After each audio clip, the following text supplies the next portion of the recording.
What is going on, one and all? My name is Andrew Jupin, and this is WHM Mail Bag, and I'm alongside three dudes who, you know what? They're ready to read some letters, but also announce the entire lineup for November's We Love Movies Month. Let's bring him in here. You know him, you love him, Mr. Eric Siska. Hello. Wow, I didn't expect me with that intro. Oh, well, at least I love you, dude. I'll drink to that. Yeah, here's another man I love, Chris Cabin. Ahoy, hoy. Eric, I would have not said, I would have said I tenderly have feelings for you. I don't fully love you yet. I love you tenderly. Okay, well, hopefully we can get up IRL soon. Wait, this Thursday we'll be loving tenderly on stage in Toronto. Well, hang on a second. We got to love someone else tenderly first.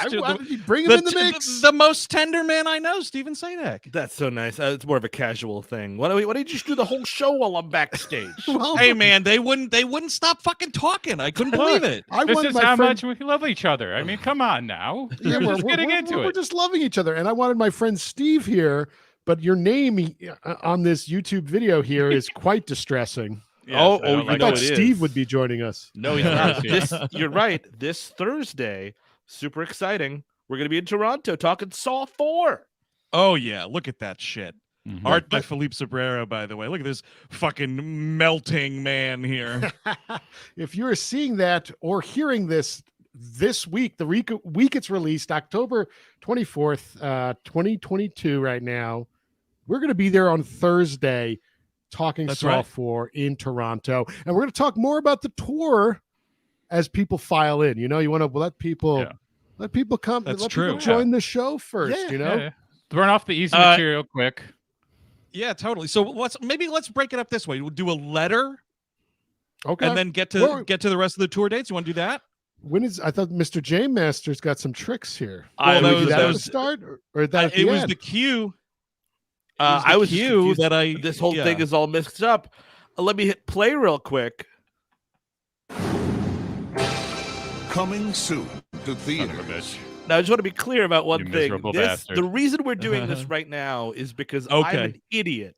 And the episode one of the episodes you recorded for November was supposed to have the VHS Trailer Game on it. But the only way that anyone knows that that's going to happen is if I say, let me hit play real quick.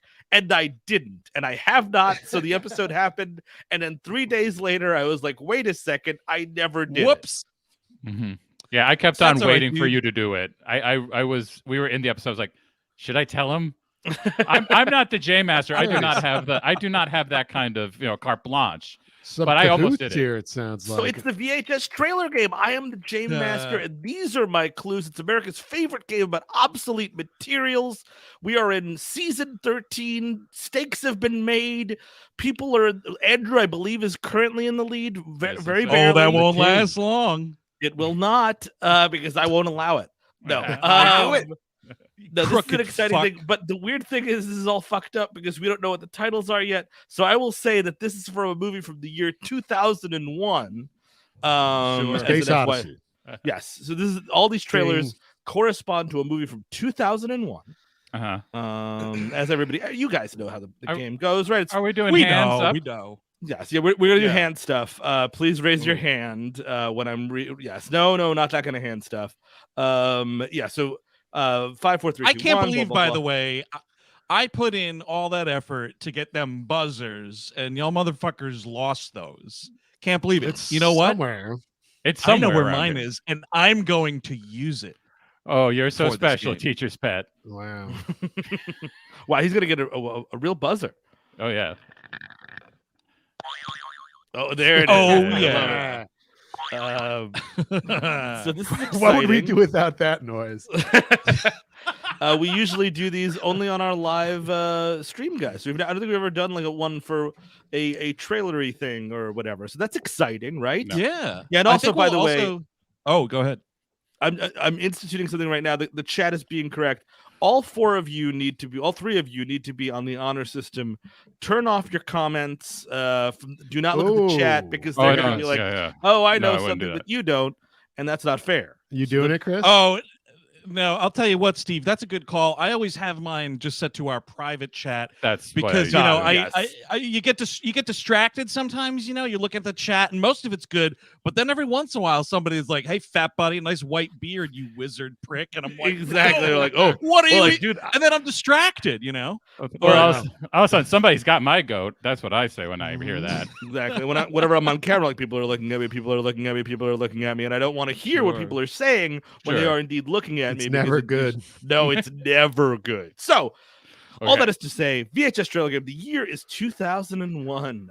The world is about to change as we know it, everybody. That's right, dude. This summer can't last forever. The fucking Wright brothers had to invent airplanes. They did. They really did. Okay. Round one. Game Master Clue. Why did I say Game Master? Again. Please, fuck, man. Shit. It's been a long night. Card read good. Game Master's Clue. A writer-director's hot streak continued with yet another nail biter. This time a rural whole family and not the whole world is in trouble. A family in a rural area is in trouble, and maybe even the whole world. Chris Cabin. Is that Signs? It is Signs for 5 big points from Chris Cabin. What a sure. Yeah, Signs. That was. Thank you, chat. Sorry. No, that description was actually taking me down Shyamalan because I was thinking of The Village for a second. And it's hard to remember that came out, which one came out in what year and all that. Yeah. I'm not really good at that either. I got tripped up because what was the year of that Spielberg War of the Worlds? Because that was kind of some probably 2003 or 5, maybe. Oh, okay, so that was later too. Got it. Yeah. Okay. But I remember Unbreakable came out like right before, so they closed it real quick between movies he was making. I think it was like 2000, and because if this is a VHS tape, Steve, yeah, that movie might have been released. Signs might have been 2002. Unbreakable was like a Thanksgiving movie, I think. It was Thanksgiving of 2000. Yes, and then it went right into it. Jesus. Yeah. Okay. Round 2. Game Master's Clue. A misfire for the ages. An SNL star who's known for crushing it saw his only solo outing become a critical punching bag, and he never opened a movie. Andrew Jupin. Master of Disguise? It is not Master of Disguise. And here's the thing that is ultra pathetic about this.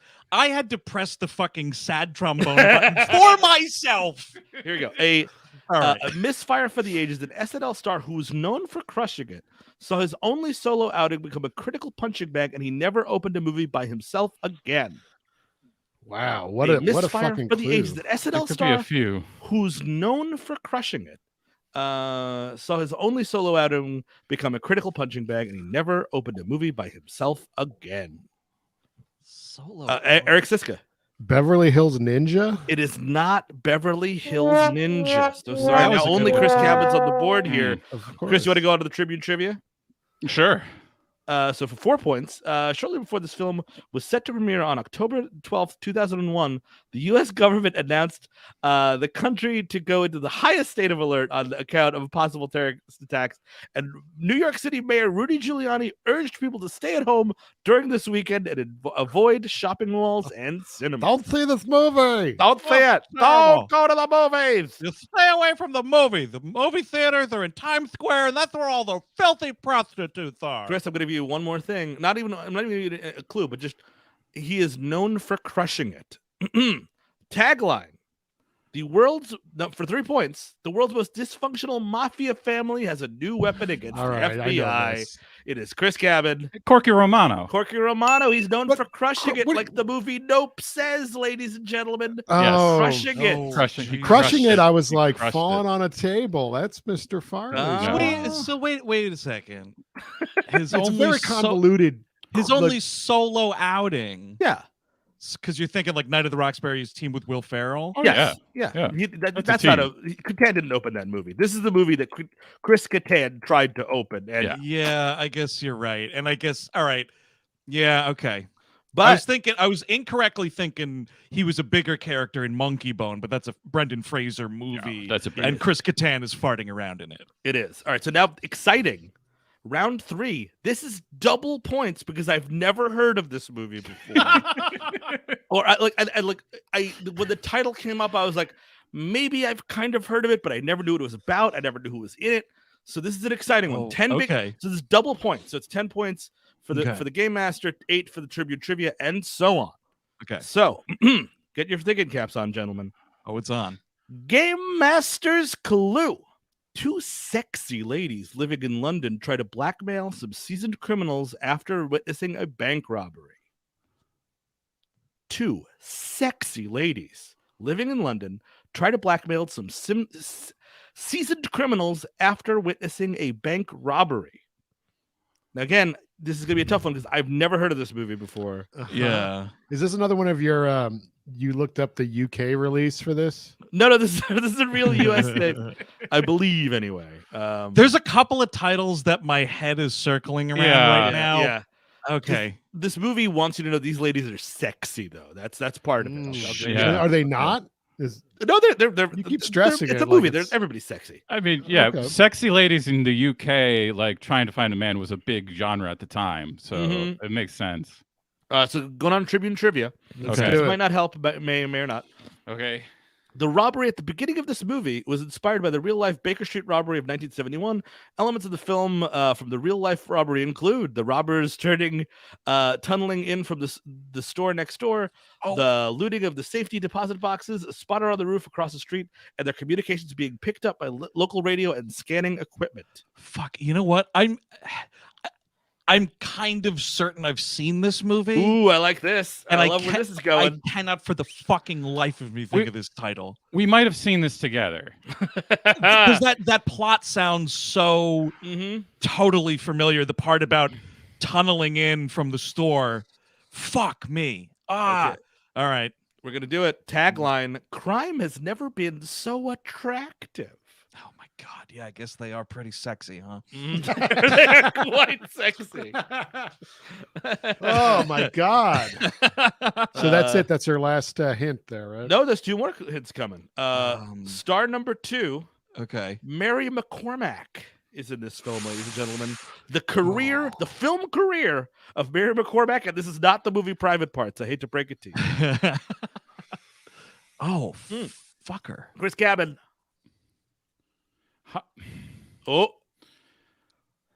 High-heeled lowlife. Ooh, I'm gonna have to get a ruling from the audience here. I don't know if I could give it to him. I'm gonna give it to Andrew and Chris. I'll read the last one, and then afterwards we'll discuss if Chris gets it. Okay. The last star is Minnie Driver. Ooh, and it's close to what Chris said. He said high heel low life, so it's clearly high heel dirtbag. What? It's not high heel dirtbag, dude. I want to watch whatever high heel dirtbag is, dude. Wait, so it's not called that? It is called High Heels and Low Lives. Oh, then I don't get it. No. Yeah, it's not. It's sorry. It's just not. I wanted to give it to you, Chris. That's a secret movie. It's a bit of a secret movie. Did anyone? Now I'm scrolling through the chat. Did anybody get it? Did anybody get it? Has anyone heard? I've got a couple of. I've seen this, which is funny. No, I don't think anyone got it. That's interesting. Yeah, so there you go. That's the VHS trailer game. Chris Cabin got 10 points. Nobody got shit. Wow. So now Chris is in the lead now, right? Yes, I believe so. I'd have to consult. By the way, thanks to Felipe Sobrero for keeping the points together, because I certainly can. I can't even remember to fucking press play real quick. How could I even possibly remember how to fucking keep score? So thank you, Felipe, for doing that. And I believe Drew Stewart helps him out as well. So thank you both. Here, Steve. You know why you forgot is because you were so excited about the titles we were doing. During November's WLM month. So what are we doing, folks? Oh my God! So all right, do you guys all have you 3 folks? Do you have the orders as well here? I do. Okay. So what I do have is the order of events of our live tour. Oh, why don't we do that? Yeah. This Thursday we'll be in Toronto. There's a few tickets left. Talking Saw 4 at the Royal Theater. November 14th we'll be in Denver, Colorado, talking War Games at Comedy Works. November 15th, Salt Lake City, Utah, Fatal Attraction. We are going to really gross out with this one. And then November 17th, Phoenix, Arizona, Universal Soldier. You know it. You love it. Come on out to CB Live. Oh, yeah. All tickets available at WHMpodcast.com. All right. I will start. So what we'll do the Prime feed first. WLM in November. So these are all going to be episodes, full-length episodes on movies we love. And the first one out the gate is indeed my favorite Alfred Hitchcock movie. That's right. We're talking North by Northwest. Oh, yeah. Fun as fuck movie. Oh, yeah. Fun as fuck episode. We did already lay this one down. Yeah. Could happen to anybody, you know. As the thing says in the beginning, there might be things that sound familiar in the plot to North by Northwest that you might think is real, but and it could happen to you any day now. You could just be running against a plane. It happened to my buddy Rick one time, actually. Oh, really? Oh, wow. Yeah. Oh, crazy. That's sad. Doing some what do you call it there? The some impressions of the star of that film. Whose name Cary is Grant. Cary Grant. Thank you very much. Name escapes you. The poster was just up. I can't be looking at posters. I'm spinning a lot of fucking records here, dude. Yeah. We have some good little James Mason riffs Also too. James Mason. We're having a lot of fun. A young, attractive Martin Landau just doing it up. Just saucy stuff. A figure Speaking man. of young and attractive, can I do the next one? Do it. We could do a young and attractive James Belushi in the movie Thief. Oh, Michael Mann's first film. Oh, That's an exciting episode that we also recorded, and it's super fun.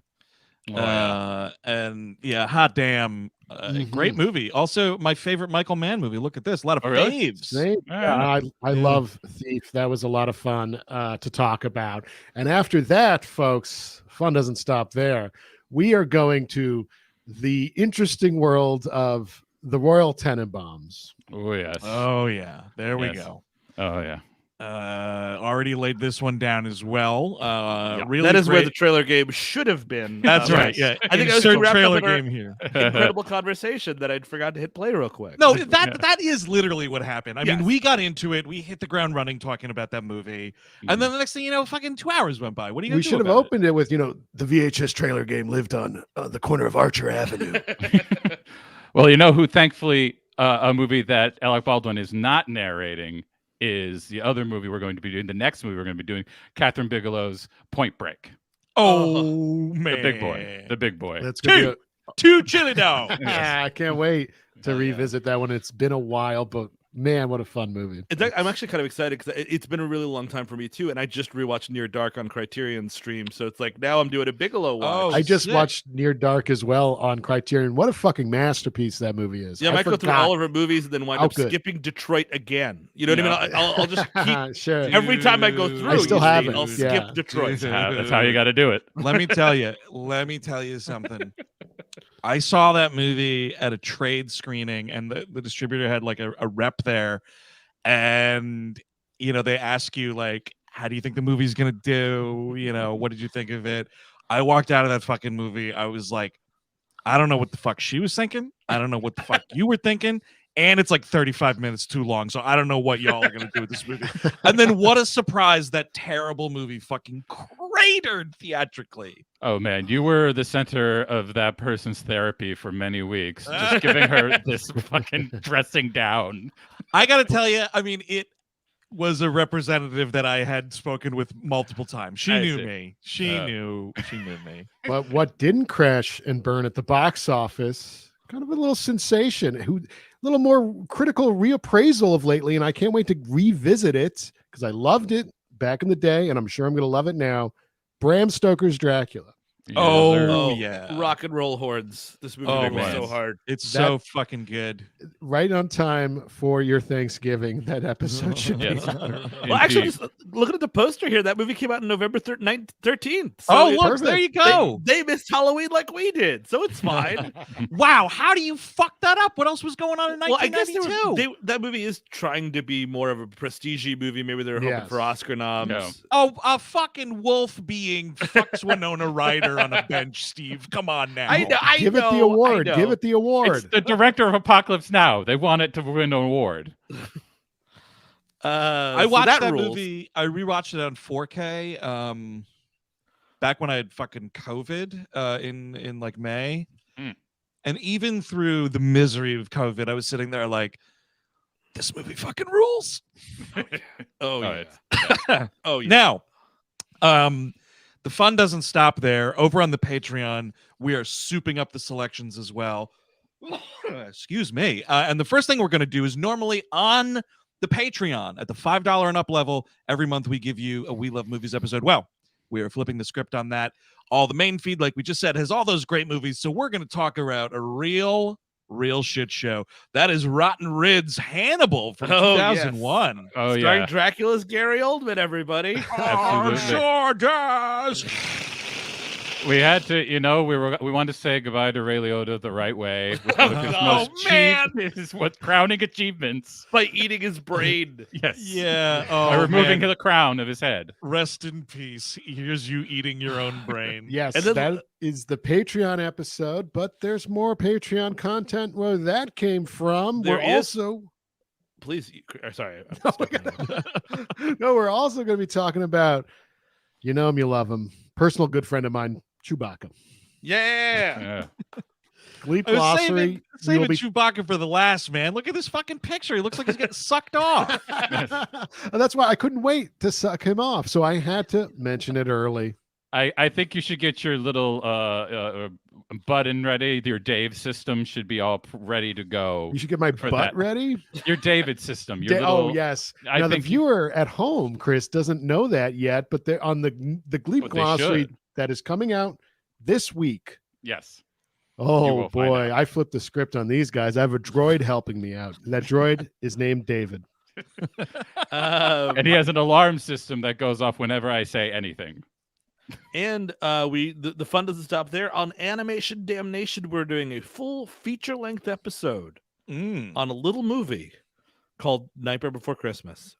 Yep. That's right. Oh yeah, The Nightmare Before Christmas. It was a lot of fun. It was great having Jen back on the show for this one. Yes, my wife joined us for this because she's a super fan, and all of us are fans. So yeah, you want to be on that fucking Patreon, folks. You do want to be on the Patreon. But not that ain't all. What's the Nexus this month? Oh man, we are rocking into a neck of the woods, y'all. That is, I will say a little bit undiscovered. Psych, Star Trek the Motion Picture.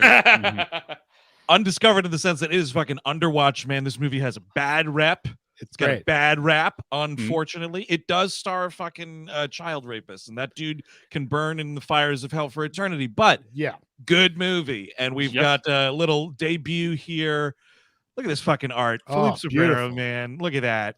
God damn it. And this movie, you need quote unquote tall glass of water for this one. Oh yeah. Strap in, dude. That movie that movie is a fucking delight. I love it. Yep. It's wonderful. We did the episode and I had yet to receive in the mail the new like remastered definitive edition 4K thing that came out. So I had to watch it for the show. Did so, totally gleefully. And then seriously, the day after we recorded the episode, it got delivered, and I literally watched it again that night. Yeah. And I was like, these are all the differences between the two cuts. Yeah. That's how much I fucking dig this movie, man. I'm so super excited. But I'll tell you what, that is a packed ass month of content right there. That's why we recorded half of it already and some of it over the summer, because that's the only way it's going to happen if we're going on tour too, which we are going on. Oh, that's right. Wait, no, I have some information in front of me somewhere here. This Thursday we will be in Toronto, and then November 14th, is it? Denver, Colorado. I want all you Coloradis out here for this show. November 15th, Salt Lake City, Utah. Please come out, Utah. And then November 17th, Phoenix, Arizona, Universal Soldier. Love that fucking movie. It's going to be awesome. Blast. We're going to have a blast. It's going to be really cool. All right. This is, as far as I understand it, a mailbag. So we've had a lot of fun here, but now it's time to triple the fun with some letter reading.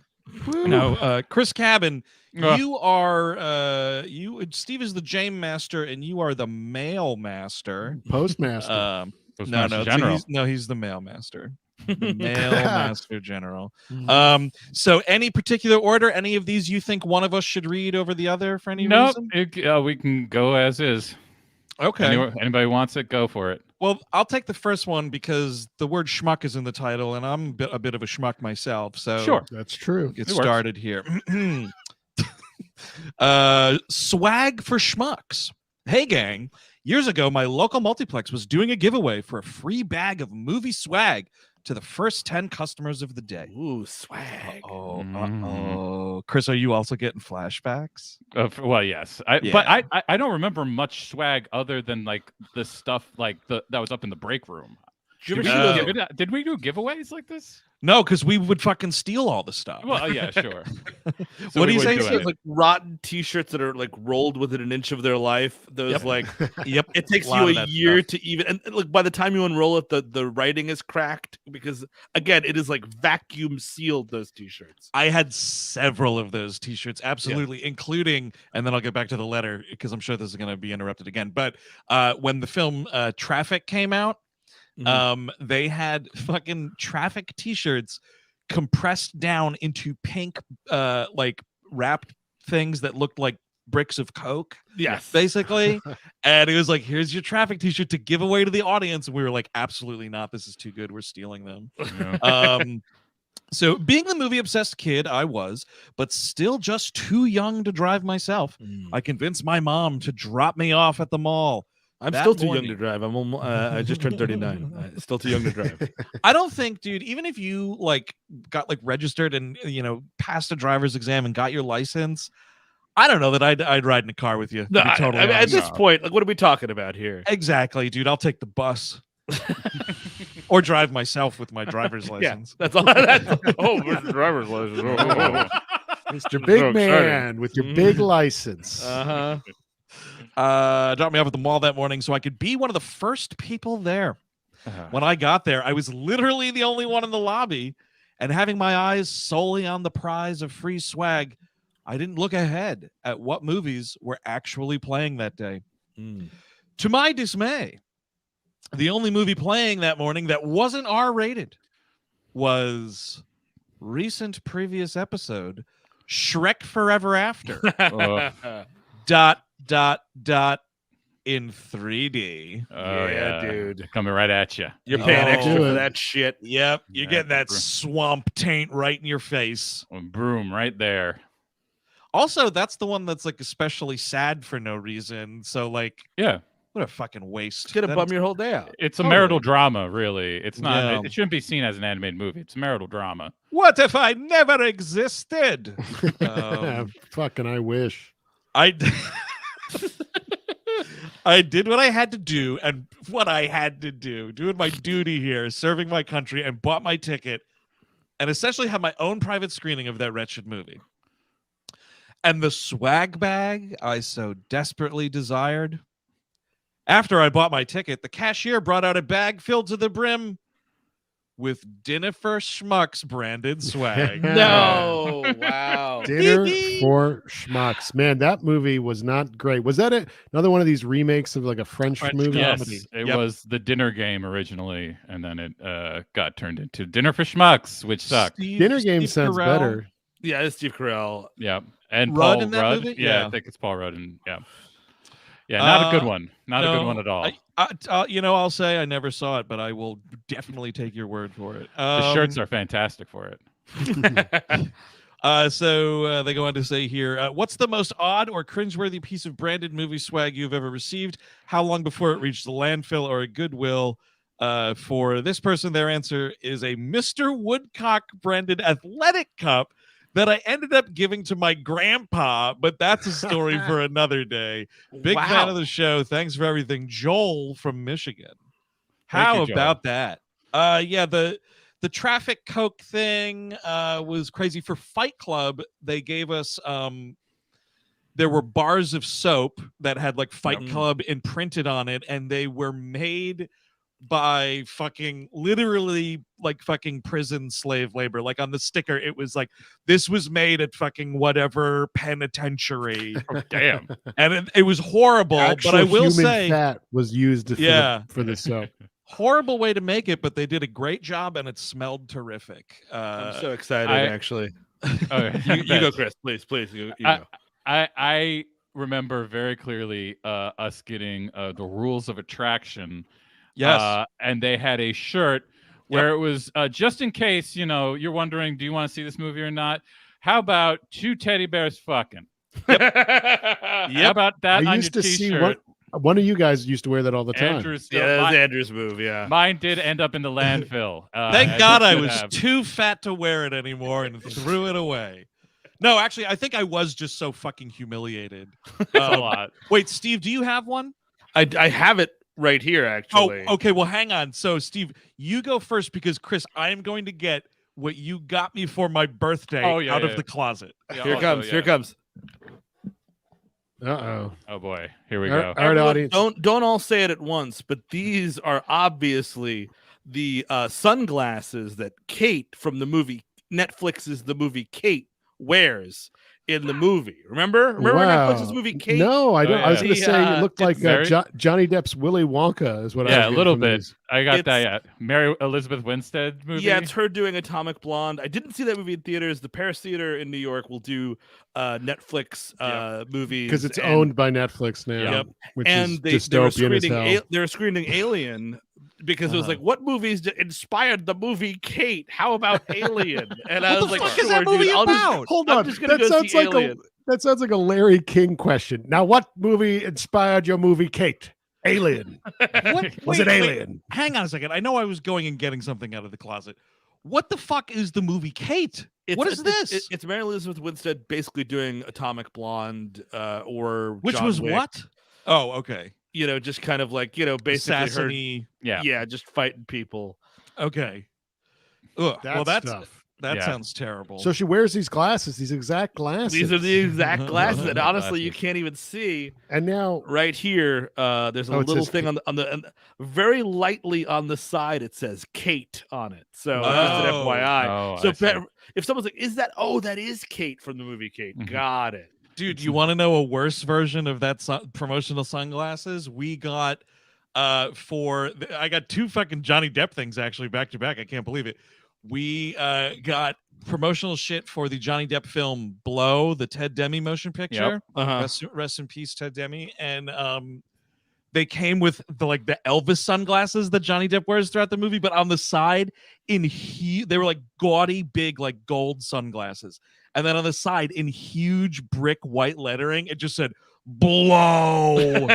Just on both sides. I think that's kind kind of awesome, dude. actually. And I fucking wore them for a really long time. Now, the other piece of Johnny Depp movie memorabilia. Chris, do you want to tell the story of where you found this? I found this at like a consignment shop in Austin. I was there for a bat mitzvah.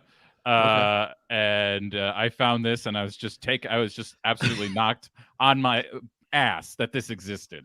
So you were like, Andrew is the one that needs to own this. So Yes, this is, I'm never going to wear it. it is a Jesus H. Pirates of the Caribbean.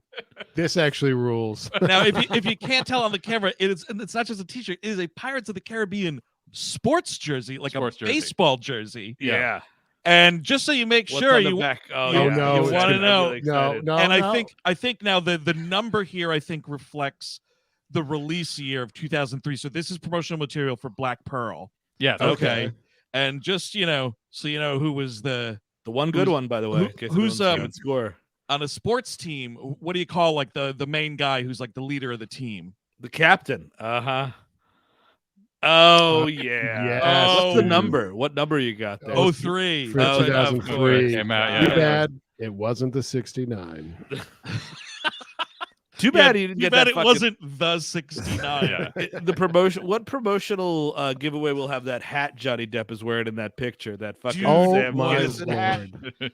This hat, this Dude. whole look he's got going is not Yeah. great. Not great. I mean, look, everybody gets a little bloated when they get older. See me, but You got to lead into it and find something. And that hat's not doing anybody any favors. Well, like whatever age he is, he shouldn't look like Joni Mitchell in 30 years from now. Exactly. It's just what he's looking like generally is the look I think he's going for. Yeah, he is somehow pulling off this weird combo of like puffy but Crypt Keeper-esque. Yes. Like it's very, very impressive. It's called being a drug addict. Sorry, who said that? I mean, I can't hear anything. I don't know what you're saying. I mean, I drink 6 bottles of red wine a night. It's nice that he conflates he's like the next level of Dorian Gray. He conflates the painting and himself, and he's just like melting in front of us essentially. And like the boils and pestilence, I assume will come soon enough. That's awesome. I could read the next letter if we want. Do it up, Steve. Yes, sir. No, I can't because I closed the document. Why did I do What that? the fuck? Wait, you know what? It was those goddamn glasses from Kate. Was, yes. Kate has given us nothing but pain. I got it back now. Here it comes. This summer, Kate is giving you nothing but pain. Kate, too, still Kate. This summer, you won't survive. Kate. Kate, too, ice skate. Why would you name a movie Kate, one of the more common names in the English-speaking world? Like, I don't know. It's Kate. Hey, he's Kate. And its sequel, Jeff. Hey, Kate, this movie's named after you. Let's watch it. It's a trend, right? Like, because there was Kimmy, right? Yeah, Sure. Kimmy, yeah. And then there's Kate. Kate.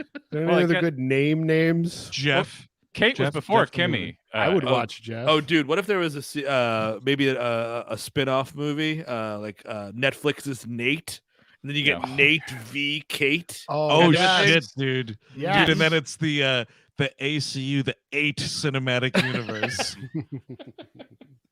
It's just stupid. Okay, next one. Yes. Stadium-style lies for kids and adults. I wish it was Kings, but kids is okay too. I wanted to tell you all about the best/worst liar I've ever met. I'm gonna call him Jay to protect the innocent. My friend Ryan was the first to hear a lie from Jay, the Baron of Bullshit. Whoa! Nice title. They were on a bus to a football game when Jay tells his teammates that he just inherited a castle from his late father. all right. I've just just stop inherited right a here. castle from my late father on the way. It turns out he was a producer for the movie Kate. No, he wasn't. No. The You have catch, to have a castle these days. Please. the catch to claim it, Jay would have to do A battle. Okay, now I just, this at some point you just gotta move from a speeding bus. The catch to claim it, Jay would have to first do battle with a martial artist that Yoda was based on. Yoda was based on a martial artist? I don't think so. I don't think so. either. Dude, I don't give a shit. The slowest. Dude, guys, I just fell for the Baron of Bullshit. He got Yoda you was with actually Yoda was based on a weakness in the market, you see, because we were doing some test subjects, and we could tell that there needed to be a little guy who spoke kind of backwards. The market would really will out a little guy who speaks kind of backwards. There's never been a little green guy before. We've never seen a guy like that before. We've never seen a tiny green guy who talks weird before. So, we thought it was a new kind of character we could go with. But, frankly, martial arts was never discussed. So I don't know what this guy's selling you, man.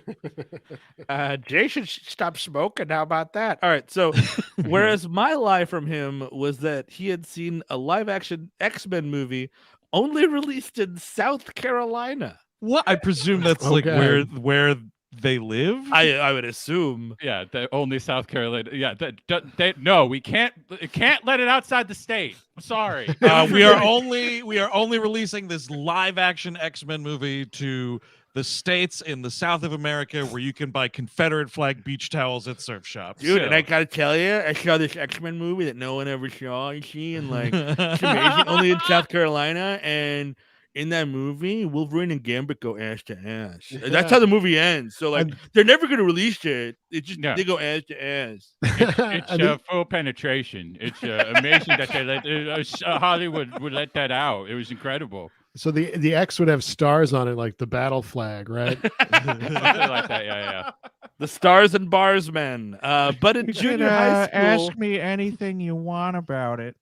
Anything. We want to know what happens in it. I'll make up. I'll tell you what it is. No, but in junior high school, Jay escalated. I don't know how you could escalate from that. Well, killing people. One and Friday with your lies. One Friday afternoon, Ryan and I were talking before the buses came, and when Jay came over and said, "Well, guys, if I'm not here on Monday, it's because I didn't survive." All right. See you later, buddy. With that, have a great weekend, dude. Sounds great. Thank you very much. Because the next sentence doesn't make sense to me. With that, he had our undivided attention, which is not how I like. This guy's talking about fucking secret X-Men movies. I'm like, yeah, take it easy, pal. Enjoy the weekend. Look, divide your attention more. I say. Exactly. Find new ways to divide your attention. He doesn't need it undivided. He had our undivided attention. We asked him what he meant, and he told us that he would be entering a martial arts tournament. His mom was going to the local airport where he was going to be picked up by a I don't even know what this is, by a stadium-style airplane. Stadium style? Yes, of course. What does that mean? Like it's like an open-air airplane, like a stadium? Why a stadium-style airplane, we asked. It's tradition. They pick up all the combatants from all over the world in the tournament on the plane. I guess... Is this kid going to Mortal Kombat? I think he might be entering into Mortal Kombat. First, you have to get on the stadium-style plane. Do not get on the regular plane. It doesn't go to No, it's a stadium-style airplane. It takes fucking forever and to use the bathroom. But there are Fritos. You can get Fritos anywhere. And water is $9. Stadium style. Anyone care for a $19 Bud Light? It's stadium style. There's going to be a jackass behind you screaming the entire time. Oh, look, it's Ted Cruz. Oh, no. Cheer him, audience. Do you want to spend $45 on a chicken sandwich? It's from a really good place, I promise. Oh, wow. In this year's tournament, it looks like one of the competitors is the Baron of Bullshit. He's got some special moves, all right. Oh, yeah, you gotta watch those leg sweeps. You'll have to fight with these hot dogs. Does anyone know what a stadium-style plane is? Please I've been looking on the chat, dude. Not a single person. Okay, because I've never heard of that. Do they mean expression. big? Is it like a humongous? I think it's like or cargo. Like if one of those flying planes from like Mario, if that had a stadium on it rather than like a pirate ship. Oh no, look out. Those guys up there with the turtle guys, they got hammers there and they're throwing them down. That's actually where Mario Tennis takes place, is on the stadium style in this airplane in the sky. It's just one big court. Instead of an emergency exit row, there's peanuts. It's stadium style. I don't know what that means. I have no fucking clue. That's what I took it. I don't know. Okay, all right. No. So in tradition, they pick up all combatants all over the world. The tournament on the plane. Having a kind heart. You shouldn't. I tried to cover for Jay by saying, "Oh, the plane is going. So you're over. Oh, the plane is so you're over international waters, right?" Not understanding the anything goes nature of international waters, Jay says, "No, it's just tradition." Oh, of course. He then says if he loses his match, he'll be killed.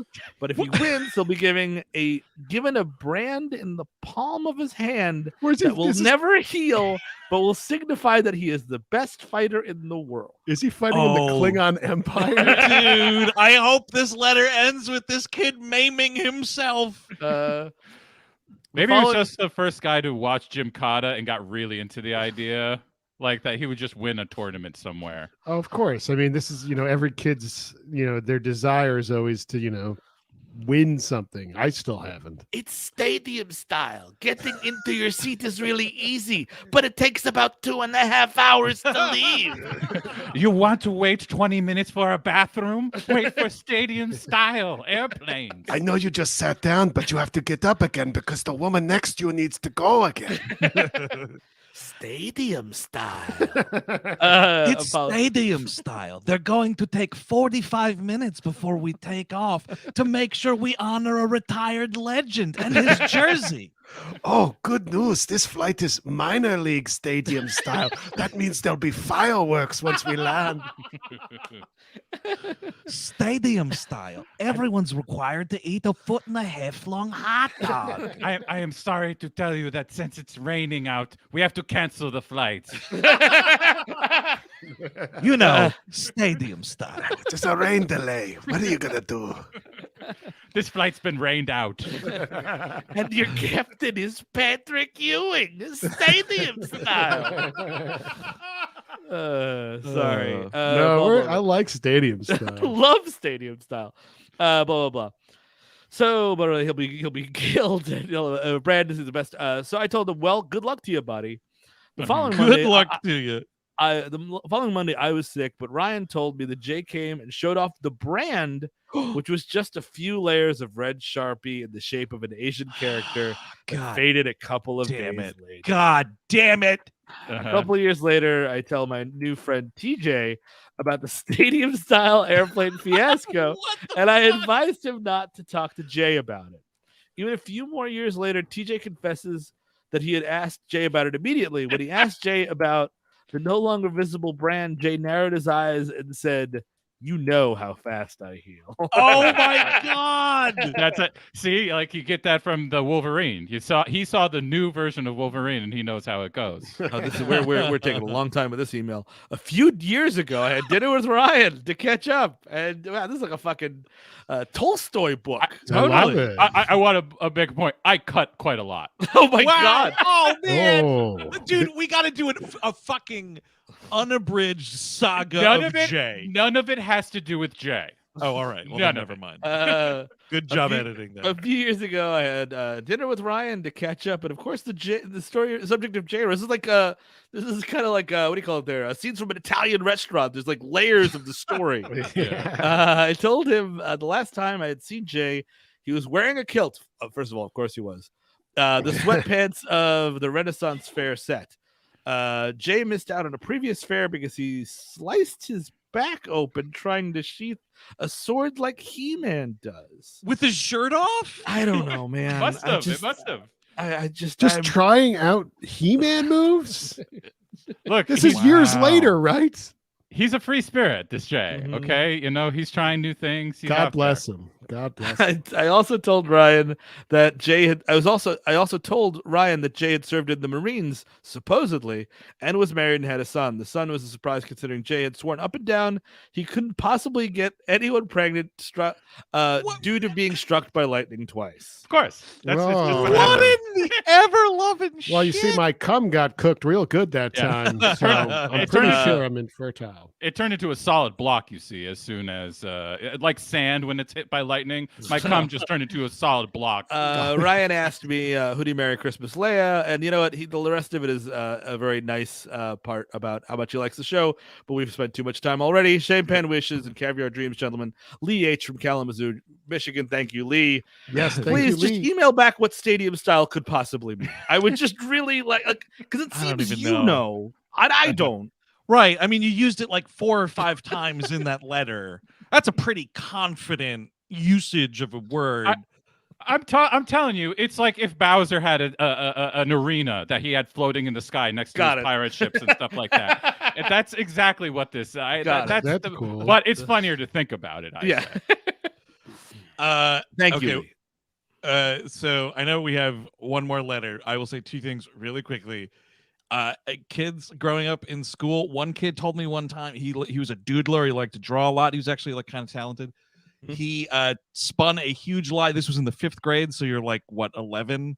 Sure. That he was in a development deal with Konami to work on a Mortal Kombat game. No, he wasn't. Of course. And that dude, you'll be unsurprised to learn, was also the fucking Nudality kid. He's gonna bring the code in I like tomorrow. this. Yes, bringing the code in tomorrow. And then there was another dude in high school that Chris and I both knew who had a continued years-long lie about his band was going to play TRL. Oh yeah, it was gonna And happen. we fucking had to hear about he was getting set up to play on TRL for like, I'm not even kidding you, like 3 years.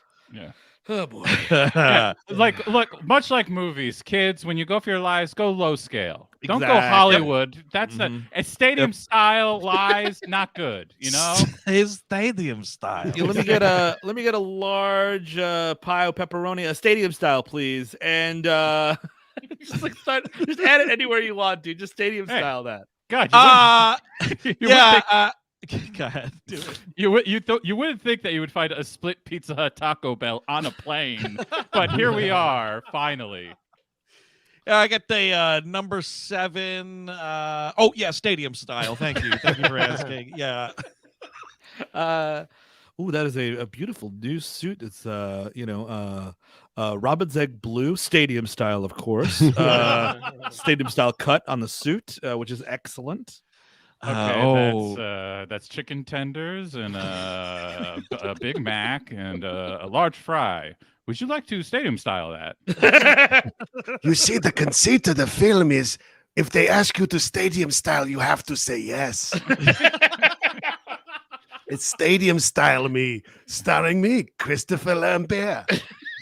Oh wow! I can't wait to get down and try out this new double-ended dildo. Crafted in the stadium style, of course. It's from our Requiem for a Dream collection. It's been 30 days. Turns out stadium style isn't very healthy. Oh no! We have to discontinue stadium style. Morgan Spurlock stadium style me. Yeah. Robin and Max are looking for a 2-bedroom apartment somewhere close to downtown. Max wants a Craftsman, but Robin, she wants it stadium style.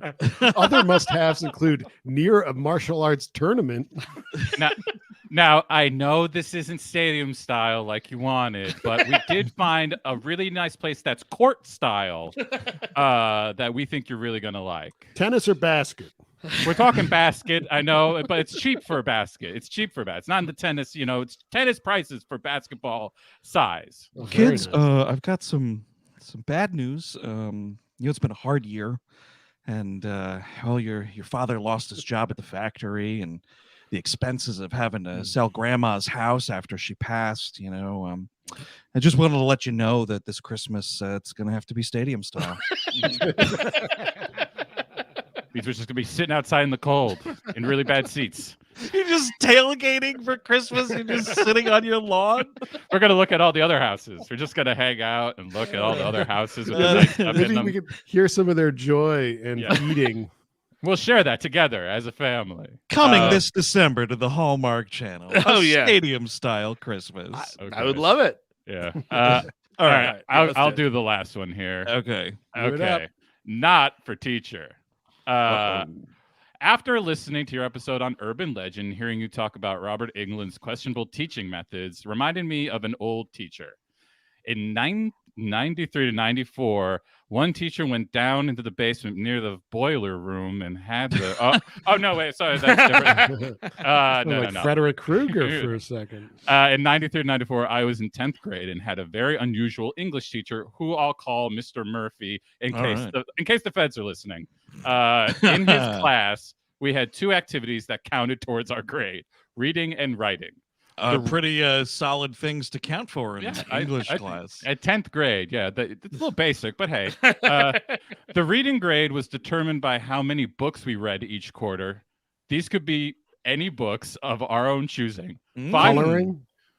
Maybe. That would be a way to get around this. That's a loophole, Eric. I think you might be. That's all the books I read in 10th grade. 5 books got you an A. 4 books got you a B, and so on. Wow. That's easy as shit. Well, God damn. Can I get this?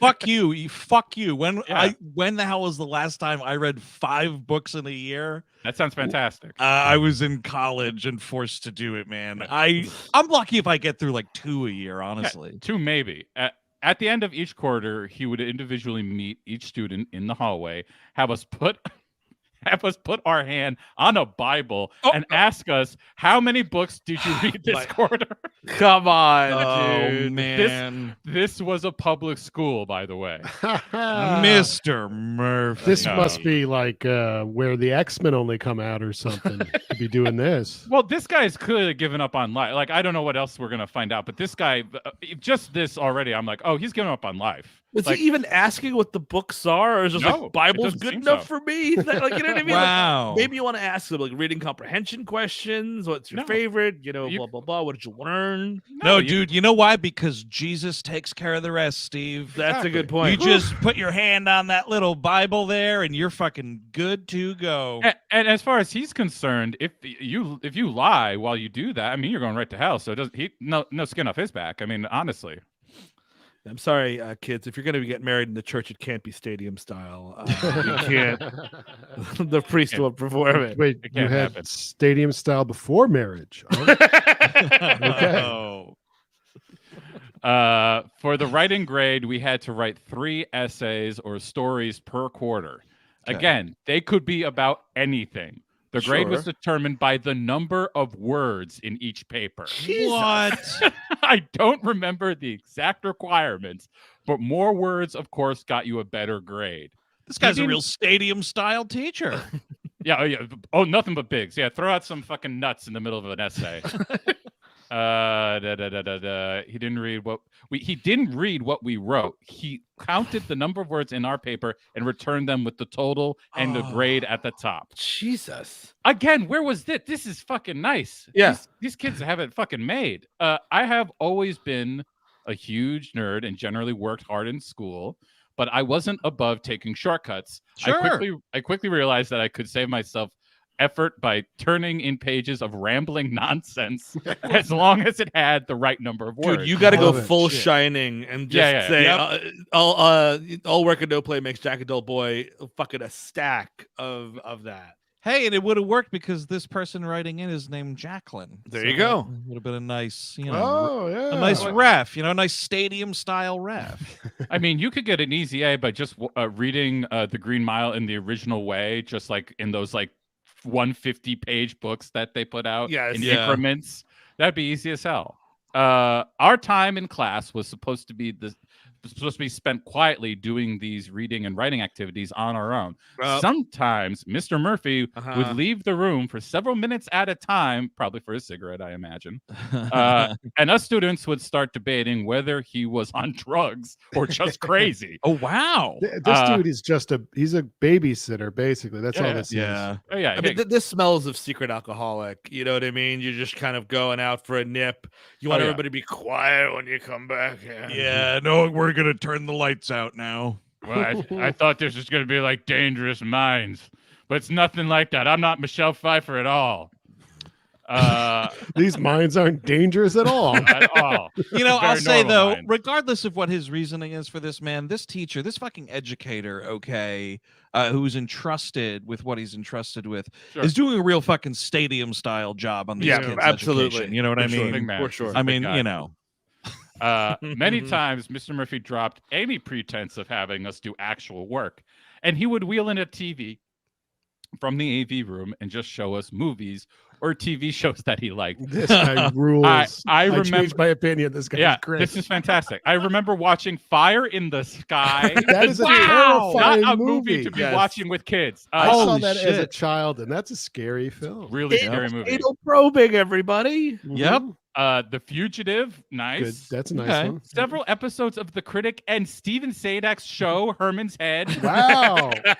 Mr. Murphy sounds like a cool hang. Wait, Steve, are you Mr. Murphy? I am not Mr. Murphy. Oh, got it. Okay. We forgot to tell you. Stadium-style size release. Steve is 75 years young. So, 93. Meanwhile, my friends who had other English teachers were studying Shakespeare plays and doing actual homework. If Mr. Murphy had been very young, I might think that he was just new and inexperienced and wanted to be the cool teacher who was everyone's friend, but he was at least middle-aged. Looking back, I wonder if he was a con artist who killed the real Mr. Murphy and took over his identity. Yeah. Then just made up English class. Yeah, I think that works as he went along. But at least I ended up with an A in the class, so I guess I can't complain. Have any of you had a teacher who had strange teaching methods or was just batshit crazy? Jacqueline. No, the only time somebody was like, "Hey man, don't worry about your grade. Whatever you do in this test doesn't count against your grade." So I was like, "Hey, cool, that's awesome. I'm gonna not take the standardized test seriously." And then I had to wind up in special computers because they didn't think I knew how to read, because that's what they were testing, and I didn't take it seriously. You see? And, oh, yikes, dude! Yeah, that was Your Honor. Yeah, so there's that. That's my story. I never had creative grading in that way. I had a teacher like just flat out help kids cheat during a final exam. Like it was a language exam, and like she would walk in between, like the way they did it, at least for this particular test, is she would walk up and down the aisles, and it was like she would just say the like a question in the language. Like I was taking Russian at the time, and like she would very clearly be like, the answers are A, B, C. Oh, yeah. Yes, she definitely did do that. She did that the whole. Like I was shocked. I was like, "Oh, it's just this easy? Why aren't they all doing this?" That was awesome. Like, I got a story of the opposite. I had a math teacher, and this is probably why I literally can't do math to this day. I asked him for help, and he said no. What? I was like, oh, I need some help, like explaining this one. I think once I know this one, I can like get the rest of them. Sure, that's how math works. And then he just turned to me and said, "But that's the easiest one." So no. Jesus, what an asshole! Yeah, seriously. Dude, in fourth grade, my teacher was very flirtatious with one of the fifth grade teachers, and they would like literally like canoodle out, like, you know, on the playground, and she was like a kind of like a Mrs. Krabappel. Like she would literally just like smoke just outside. Can I ask you about this canoodling? Yeah, it was just a lot of like, you know, like was it stadium style? it was definitely stadium style. Like, you know, she would laugh and like put her like hand on his arm, kind of stuff. The hand linger. You wish for the hand linger. Absolutely, dude. And like all the kids talked about it. Like everybody was, you know, most people were aware of it. You know, people in my circles anyway. I certainly spread the word. You know.